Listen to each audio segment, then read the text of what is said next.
Hello everybody, so we are in week 8, the very last week. Let's put it all together.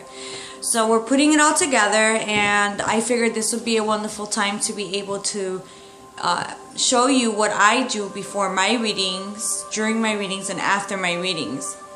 So I'm going to talk to you a little bit about what I do for myself physically and also energetically, to prepare for group readings, platform, individual readings, any type of circumstance where I know I'm gonna want my vibration to be a bit higher and not anchored down for one reason or another. This is why I tell you guys not to have red meat on some days, especially circle days, because as you guys know, the energy goes up very, very high, and you know, you can tend to feel a bit wheezy if you've eaten something that's anchoring you down, but your vibration is trying to come up. It's like, woof, you know, that imbalance in energy. It wouldn't affect you in a negative way, but you don't want to be drained. You don't want that imbalance to exist, so that you're able to flow evenly, and afterwards you can take, you know, a nice clearing bath and come back into your balanced, grounded energy. Okay, so one of the things that I do is the day before any type of spiritual event, I do not eat red meat and I do not have dairy. Now that's like for platforms where I'm reading for 2 hours straight, or group readings where I'm reading more than 6 people, giving them 20-minute readings, you know, back to back to back to back. I dehydrate very well before, and I make sure that I am drinking fluids. This is why I say don't drink alcohol, because you tend to be a bit more dehydrated the next day, and you're wanting your fluid level to, you know, be where it needs to be that conduit for the energy that's flowing in. So that's some of the things that I do in reference to my diet. So I don't have red meat, I don't have dairies, and I don't drink alcohol, okay, the day before.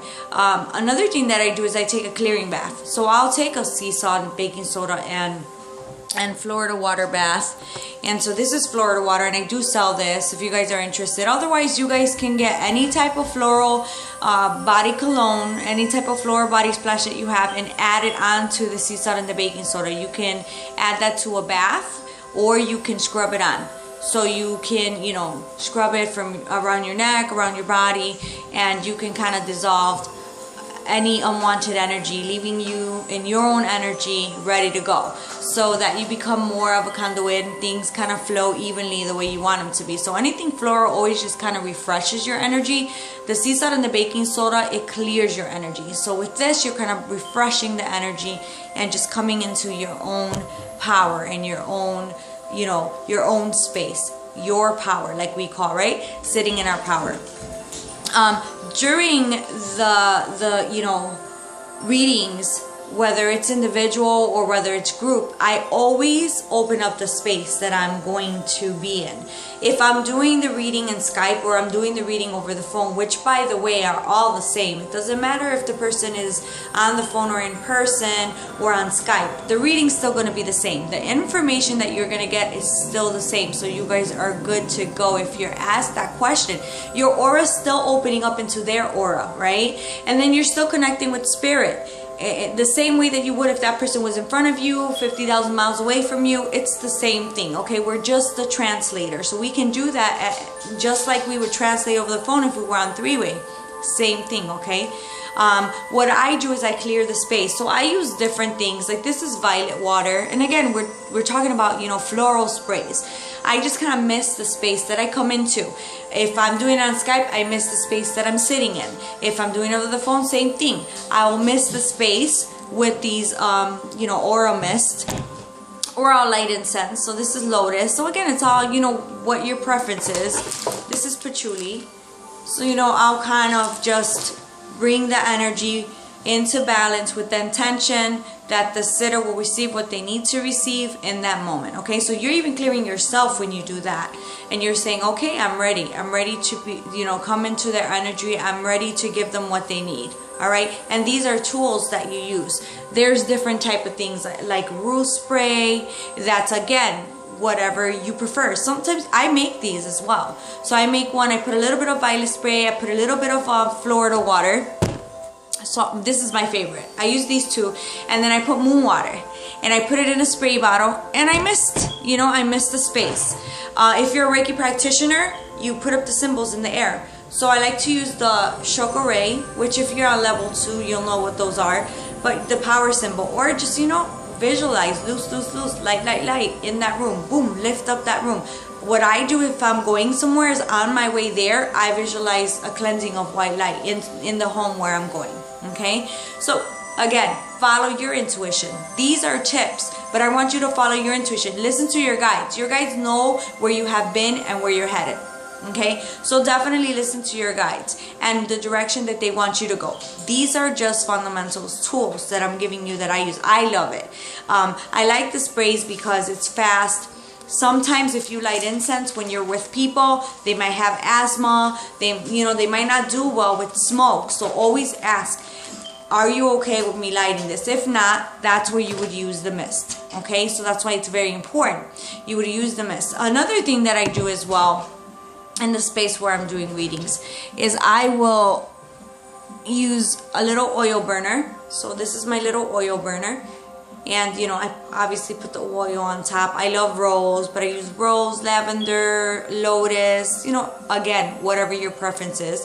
And then you got the element of fire, obviously with the candle, you have the element of fire as well. Sometimes I like to incorporate the elements, so I'll have an incense going, plus this going, you know, but I'll choose like rose incense with rose oil. So you're gonna have a mixture of too many things. And then I'll have a little glass of water. And one of the things that I use in a room sometimes is these little, you know, bath bombs, and actually you can use it in a, like I'm saying now, in a small glass of water, and it just kind of absorbs imbalanced energy and makes the space nice and open. Or even getting a little glass of water, again, element of water, right? We have fire, we have smoke, so that element of water, you put a little bit of Florida water in there, or whatever floral you know, you prefer scent with your cologne or body splash, and you have each person that you're reading put their hands in there and clear their aura as well. And people love it. They're like, oh my god, this smells so good. And again, keep in mind, people might be allergic to certain things, so always know what it is that you're putting in there, and you know, tell them before they put their hands into it. But it's very mild, it's all natural, and people tend to really, really, truly love it, and it leaves the aroma in the space. So again, that nice scent is bringing in the balance for you to be able to sit in your power and open up to your higher self and open up to the spirit world. Okay, and why do these things help? Many reasons. These things help to be able to tap into higher vibration. They help for you to mist in between clients, so you are detaching from the previous sitter's energy and making way for the new sitter's energy, right? So you want to, you know, just again, do what feels good to you. But that's what I do. I mist it before someone comes in, I mist it after, and then, you know, that kind of opens up the space before the next sitter kind of comes in and sits in. So that's, you know, a little bit of what I do in preparation. One of the other things that I do is I set a statement of intention. Okay, so basically I say what it is that I'm intending, and I always, you know, say how thankful I am for this gift and how I appreciate every moment that I'm given to be able to do God's work, or the higher being, whatever that is for you.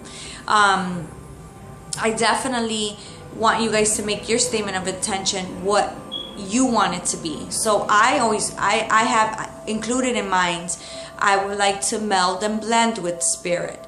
I would like for the sitter to be open in their mind and in their heart, to be able to hear what they need to hear and also what they should hear. I call on my grandmother, my grandfather, because they're my guides. I also call on Archangel Michael and Gabriel to assist, because they've always been there for me. And I call on my guides, my Ascended Master, Jesus, Mary. So whatever it is, and those helpers, those team of helpers that you want, you ask them to step forward and be there. And what it is that you're wanting to allow you to come into the higher vibration, to allow you to meld and blend. And again, create the link first, and then obviously, you know, you will then move forward with allowing the melding to step in. So you know, this is what you can set in your intention, right? Your statement of intention.